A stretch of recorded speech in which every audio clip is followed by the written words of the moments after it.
Hey, what's up guys, it's Andrew from Who'da Thunk Games here, and a few nights ago Final Fantasy 15 Uncovered hit us with some amazing announcements, some of which I'll get into in this video. So with April now upon us and the newly revealed release date of September 30th slowly getting closer, I thought now would be a good time to run down everything we know about the game itself. As most of us know, this game has been in the works for what feels like forever, being announced in May 2006. Jeez, 10 years. 10 long years for this game.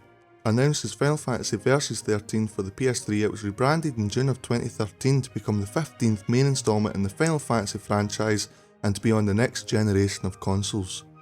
Due to long time spent in production, at one point fans speculated if the game was even going to make it out of development, but luckily good old Square Enix have pulled through and it looks as if that 10-year wait might have been worth it.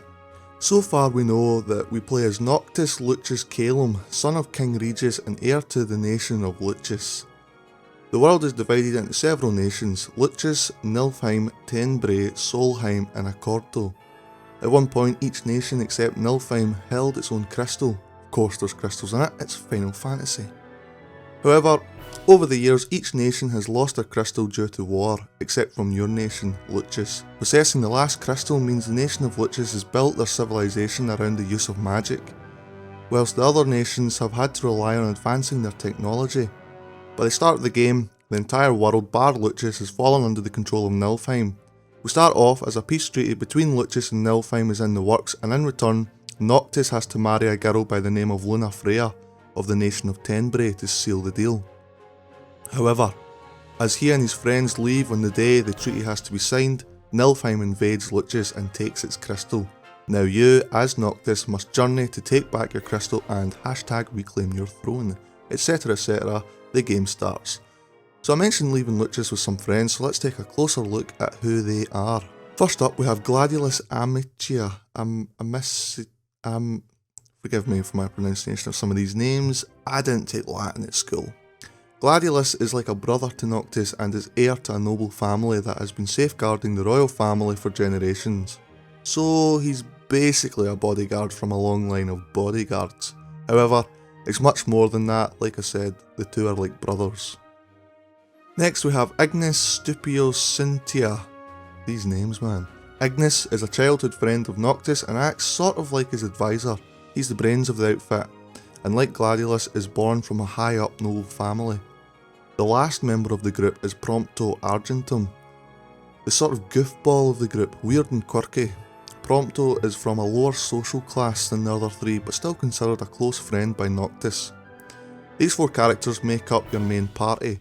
Other characters that are present in the game and are pivotal to the story are Luna Freya Nox Florent, Noctis' childhood friend and fiancé, King Regis, Noctis' father and king of Lucius, Corleonis, captain of the royal guard, Cindy, the head mechanic for the party, Idolus Aldercap, emperor of Nilfheim and the primary antagonist, Arden Zunia, chancellor of Nilfheim and Aldercap's main man, Gentiana, Luna Freya's personal attendant, Arania Highwind, a dragoon mercenary hired by the Imperial Army, and of course, no Final Fantasy game is complete without Cid. In this, he's the grandfather to Cindy the mechanic.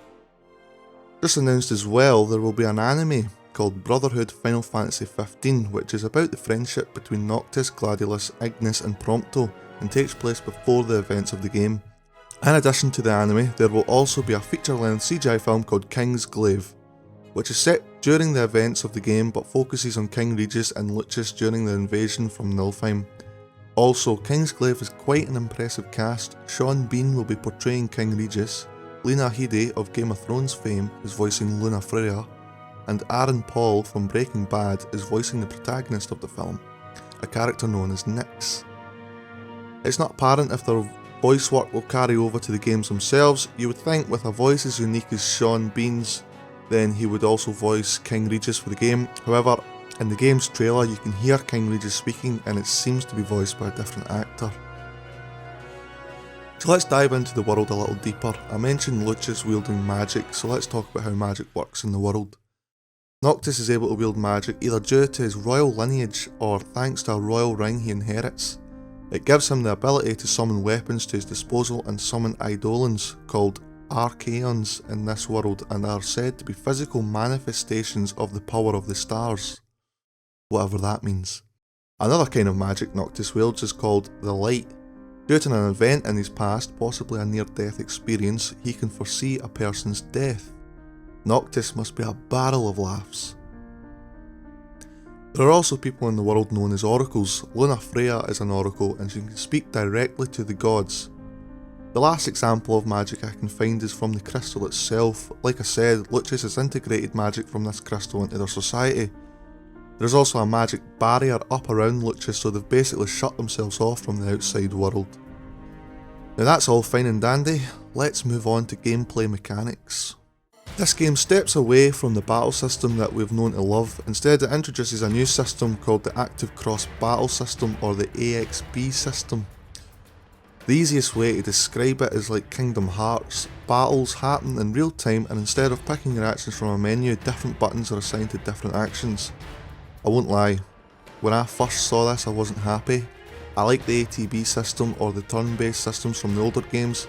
To me that was a big part of Final Fantasy. However, after playing the demo, I found the system enjoyable and surprisingly challenging.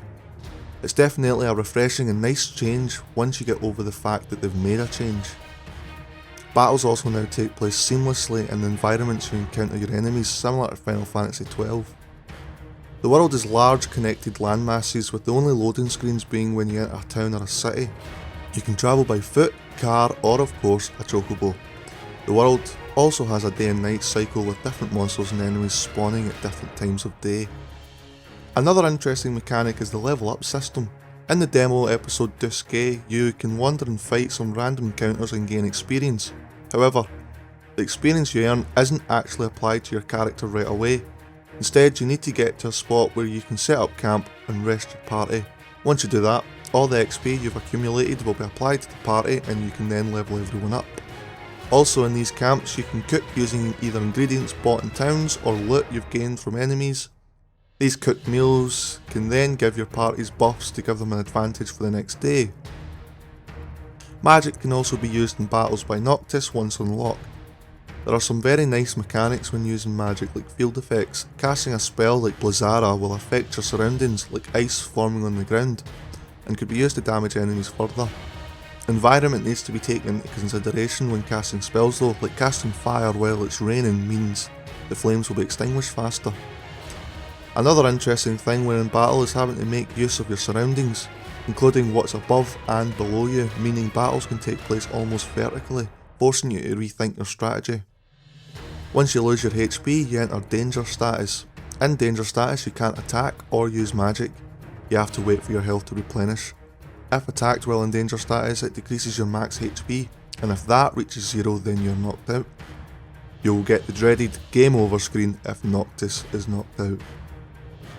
Like I said before, you'll get to travel the world by car, known as the Regalia. It's a lovely looking car and you can either drive it manually yourself or let Ignis drive and it will go into a sort of autopilot mode to take you to your destination. The car can be seen almost like a member of the party and the player has to maintain it, like making sure you have enough fuel, etc. Also, there is a Final Fantasy radio, where you can listen to classic Final Fantasy songs from the previous games whilst you're driving. Is that not like the best thing ever? If attacked whilst in the car, your party will get out to battle, so yes, monsters can ruin your road trip whilst jamming to some tunes. Square Enix have actually partnered with Audi to make one production model of the car in real life, which is amazing. Other nice wee things I liked when playing the demo was the interaction between the characters whilst in game. When encountering new monsters, a member of your party will give you the heads up on what you're actually about to face. It's like walking about with your very own Pokédex, it's great. Also, it's said that the plot will evolve naturally whilst in game. So what's meant by this is the game will progress in story without cutting to as many cutscenes like its predecessor Final Fantasy XIII, aka Final Fantasy Hallways and Cutscenes. One of the many things we've come to expect from a Final Fantasy game now is amazing music. Nobuo Uematsu has become an icon in his own right due to his work in Final Fantasy.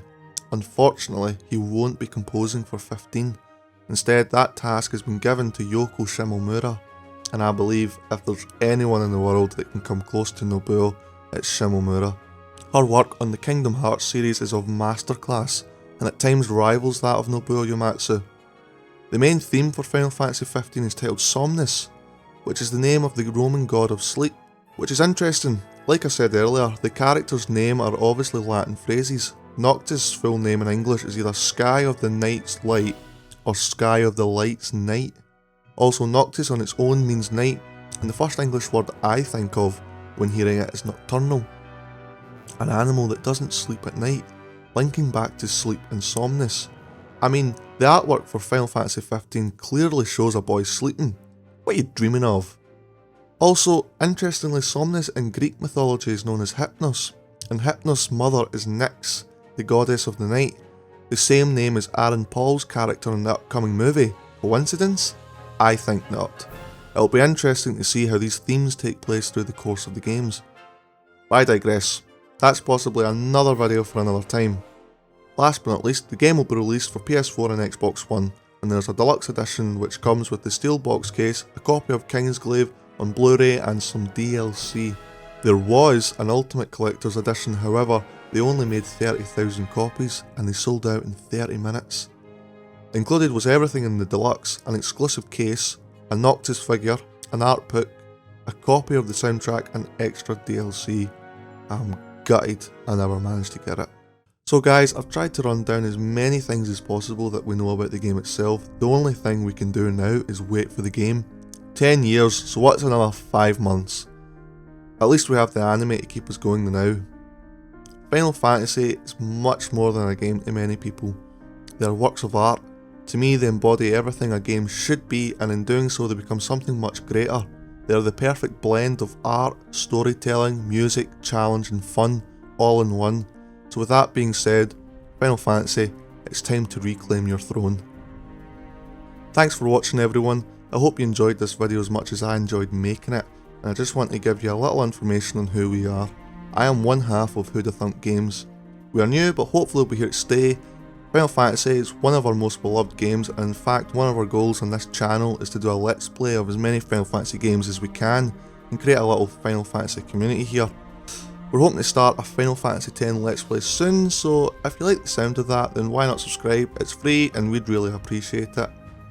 Also, going back to the Latin names and the phrases, if you would like to see a separate video and maybe try to dig a wee bit deeper in that and speculate some of the themes that might be present in the game through that route, then let me know in the comments below. Also, whilst you're down there, why not tell me what you're looking forward to most about Final Fantasy XV and what Final Fantasy really means to you. And with that being said guys, thanks for watching and I'll see you in the next one.